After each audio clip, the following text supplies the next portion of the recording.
জয় শ্রীকৃষ্ণ। আজকে বানিয়েছিলাম পুরোপুরি দোকানের স্টাইলে নানপুরি আর চানা মশলা। এর জন্য এক বাটি টক দই, তার মধ্যে half table spoon baking powder, baking soda, পরিমাণ মতো নুন আর চিনি একসাথে ভালোভাবে মিশিয়ে 2 বাটি ময়দা ভালোভাবে মেখে নিতে হবে নরম নরম করে। তারপর সেটাকে রেস্টে রেখে দিতে হবে বেশ খানিকক্ষণ।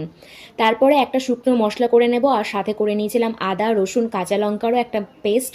তারপরে কড়াইয়ের মধ্যে সরষের তেল দিয়ে পেঁয়াজটাকে লাল লাল করে ভেজে সেই আদা কাঁচা লঙ্কা রসুন পেস্টটা দিয়ে দিয়েছিলাম টমেটো পেস্ট। এটাকে ভালোভাবে মিশিয়ে সেই ভাজা মশলাটা দিয়ে দিয়েছিলাম। তারপর অল্প একটু জল দিয়ে ভালোভাবে কষিয়ে সেদ্ধ করে রাখা চানা মশলাটা দিয়ে দিয়েছিলাম। তারপর পরিমাণ মতো জল দিয়ে কিছুটা চানা মশলা পেস্ট করে গ্রেভিটা ঘন হওয়ার জন্য অ্যাড করে দিয়েছিলাম। গ্রেভিটা একটু ঘন হয়ে গেলে ওপর থেকে কাসুরি মেথি দিয়ে নামিয়ে নিয়েছিলাম।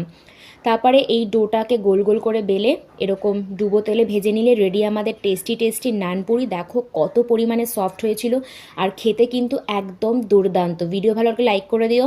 রাধে রাধে।